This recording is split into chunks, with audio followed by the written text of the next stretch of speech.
develop different practices that define their tribal differences. And we never held it against each other till the settlers came and told us that if the Apaches want to keep putting patches on their denim, right, and the Mohawk want to keep cutting around the sides of their head instead of cutting that shit out the middle, right, then y'all can't work together. And we fell for it. I'm not going to fall for it. I'm going to keep telling y'all the truth. I'm standing in the position of right, exercising my birthright, because we done already did that. Now it's just a matter of when do the military-industrial complex, which is now Raven Rock Continuity of Government Complex, when will they roll out the Gitmo files, the Pizzagate files, the what's the other one? Frazzle Drip files, the Hunter Biden files, the Little Lolita files. They did all of this stuff. Half of this stuff is already out there. And some, like for instance, I got the contents of Hunter Biden laptop, and that shit horrible. He got a whole bunch of pictures with hookers and shit off. He got more freaky shit than dope shit in there. And they made more fun of him for the dope than they did the freaky shit. That boy was twisted in his sexuality. They even got pictures of Obama oldest girl butt naked with him. I'm just saying.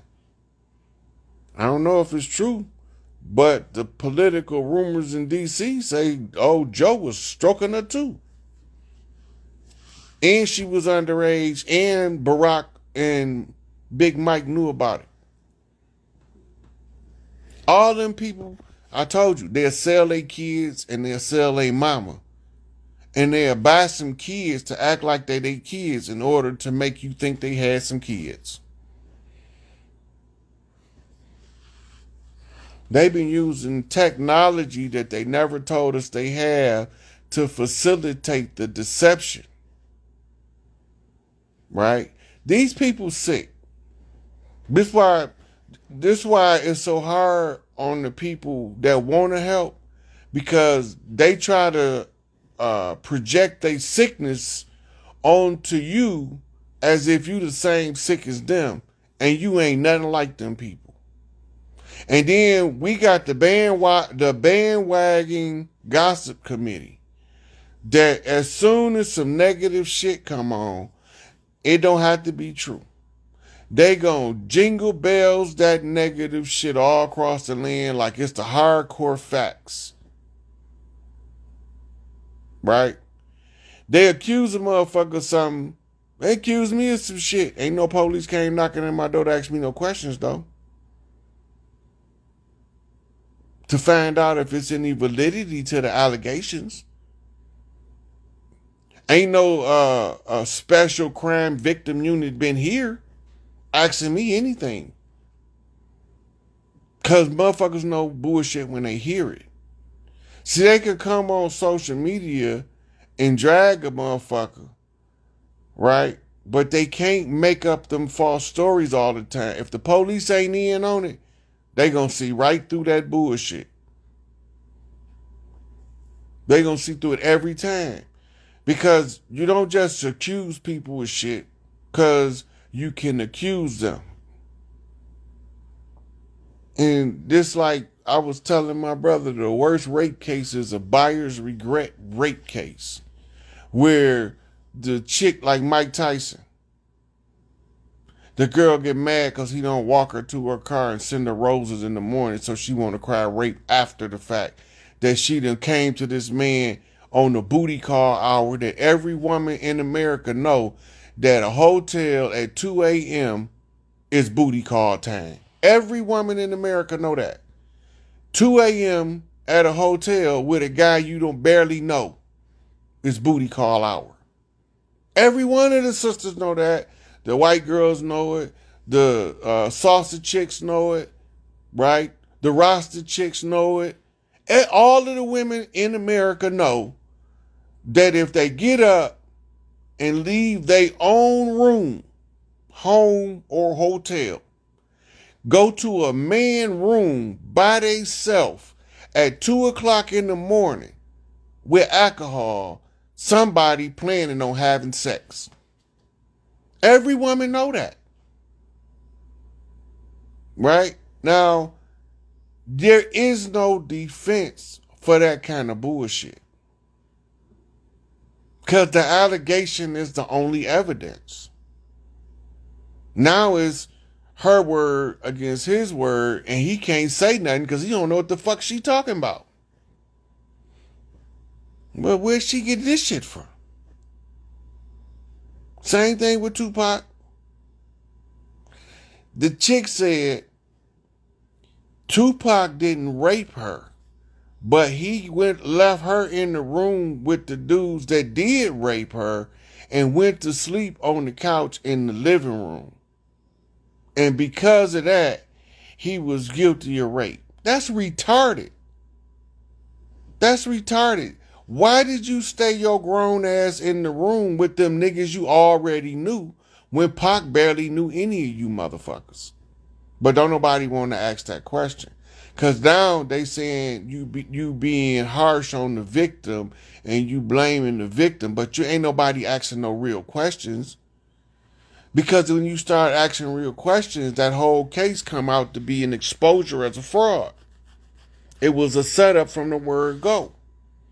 Now, 23, 24, 25 years later, all of the shit then came out that Jimmy Hinchman was behind it. He paid the motherfuckers to rob Tupac at Quad Studios. He told them to discipline him and take his shit for being a smart ass on the phone because he wanted him to record on a Little Shine video,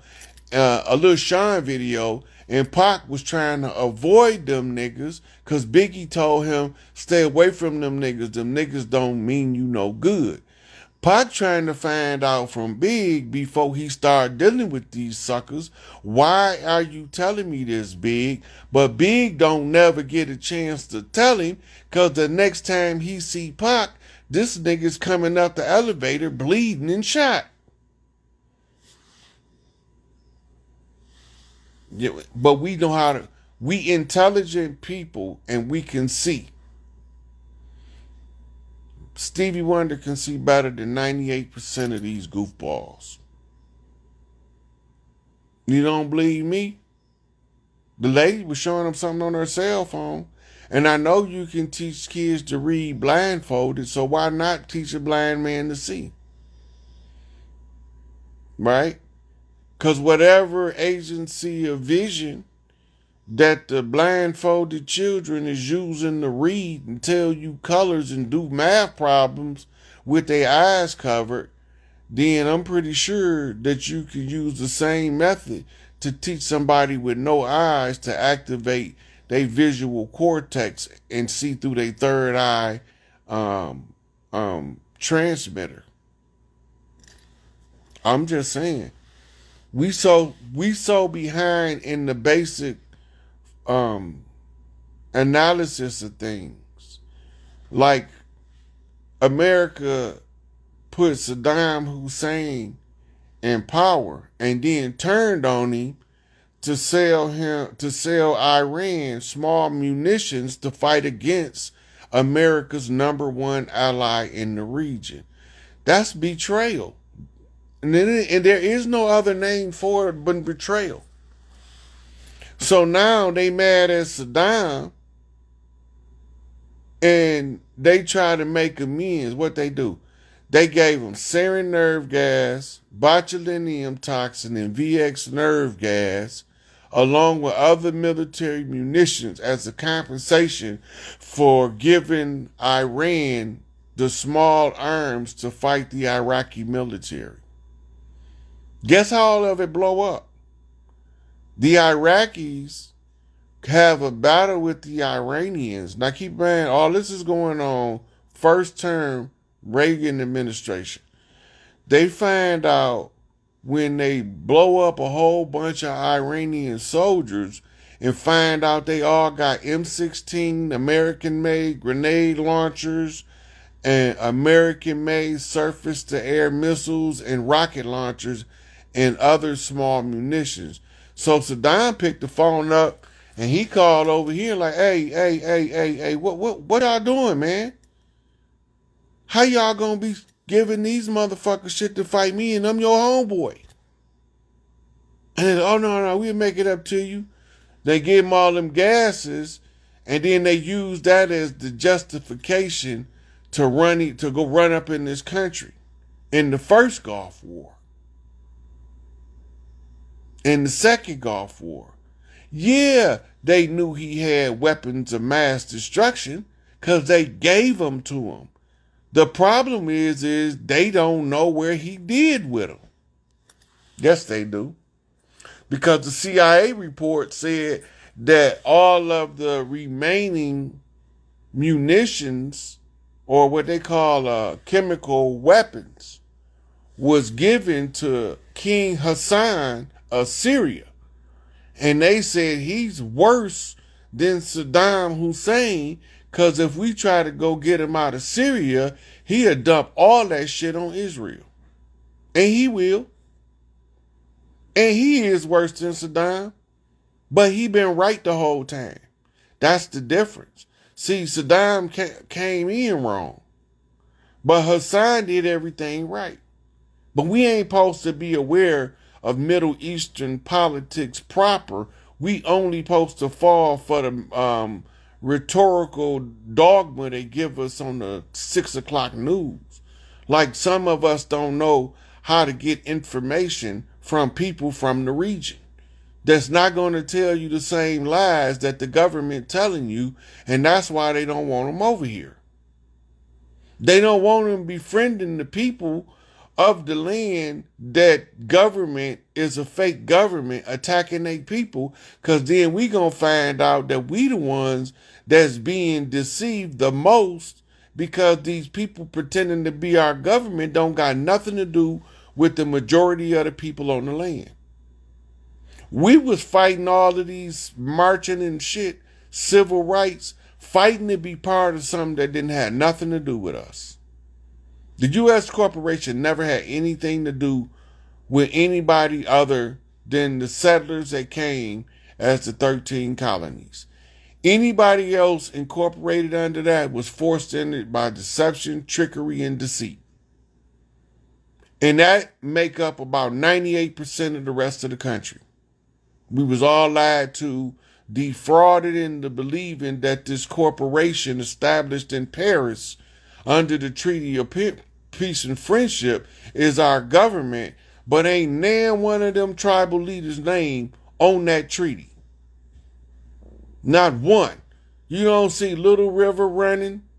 You don't see Chief Standing Bear. You don't see Chief Blue Hawk, Chief Black Hawk. You don't see none of that on that document because it didn't have nothing to do with us. But as long as we allowed them to dress in their uniforms under their uniform commercial system, they was able to appear to be more legitimate than the ones who's casually on the land, from the land, who's supposed to be taking care of the land. Go read David Walker's Appeal. You'll understand what I'm talking about. So I needed to talk about Noriega and how the government use crime. They create the government is an ongoing criminal enterprise that was financed, chartered, and sanctioned by the Crown of England and the Vatican, the Crown of Spain, the Crown of France, and a few more lesser kingdoms of Europe. Had nothing to do with the tribes of the land, had nothing to do with the people. They convinced us to fight wars based on skin on the land, and at the same time adopted us from both skin tones to go and fight their wars overseas. Now, we allowed to go overseas and kill together, but we only allowed to kill each other over here. Make that shit make sense. I'm only gonna be your friend in Vietnam. When we get back to America, we bloody enemies again. I'm not finna go to war with nobody I gotta feel like that about. I'm not finna do it. You go fight that war without me. I don't need to go over there. If we gonna go over there and kill up a whole bunch of people and come back over here and be enemy, I'm leaving your ass over there with all them people we killed. And you can be in a similarly situated conditions as the ones we came to get rid of. Because if I gotta come back home and fight the motherfucker who I had to fight next to overseas, then I'm not going home. One, because at home you don't fight, you don't sleep with the enemy. You don't stand shoulder to shoulder and fight with the enemy at home. So you got to be going into a foreign territory, but you from here. So something ain't right with the politics of the land where you under the false pretense of being in the foreign territory by standing side to side with somebody that swore to be your enemy. You didn't swear to be theirs. They swore to be yours. You got to remember it's a difference in the two. We never swore to be anybody's enemy. And these motherfuckers swore to be our enemy unto their death. Well, it's time to behead them. Because we not finna keep them. We never swore to be their enemy. They swore to be ours. Turn about fair play. Right? So, you can take that shit to the bank. That shit good as gold. Because the truth is golden. Wise words is platinum. Watch out now. But this is 109, 11. Yeah, that's 2 hours in. So we're gonna wrap it up here. And I'm gonna have to try to call the Empress if it ain't too late. It might be too late. But I'm gonna talk to y'all later. If I get any updates, I'm gonna be back. If I get the messages to do another analysis of the system that we overthrowing so people can understand why we have to overthrow this system, then I'll do that. Because today we talking about the legal system where one criminal can prosecute you as if they wasn't your co-defendant. As in America prosecuting Manuel Noriega. He ain't the only one they done it to. You gotta remember, America also was the ones behind Pablo Escobar. He was originally an asset for the DEA, right? And then you gotta remember that the vacuum left created El Chapo. See, El Chapo didn't know that this government was more like a mafia than the government of the people. They had nothing to do with the people. So all the time, he trying not to violate the people because he don't know that the government is separate from the people and they don't even have the same interests. All the people want is to go back to the matriarchy and the great law. All the government want is to systematically extort us until we discover the extortion, then they want us dead. And as I say, my heartbeat telling me I might be still alive. This pain in my side means that life is implied. But this fight deep inside say continue to rise, continue to struggle, continue to fight and rage against this beast that only want to see me die. And that's my heartbeat. Right? So, we're going to sign out here. Peace and love to the good families out there. Hopefully I offered something that can help y'all to see through the illusion a little bit faster, because we about to come into shock and awe coming up real soon. And that's when all of the ones who was saying we ain't know what we was talking about get bombarded with truth bombs at every turn, to the point where they fall back and say, what the fuck, them conspiracy people was right. As I'm not a conspiracy theorist. I'm just a fact dropper with receipts. And you can put me in the conspiracy theorist theory category all you want to. Everything that I'm telling you, I can go show you where I got it from. Everybody can't do that.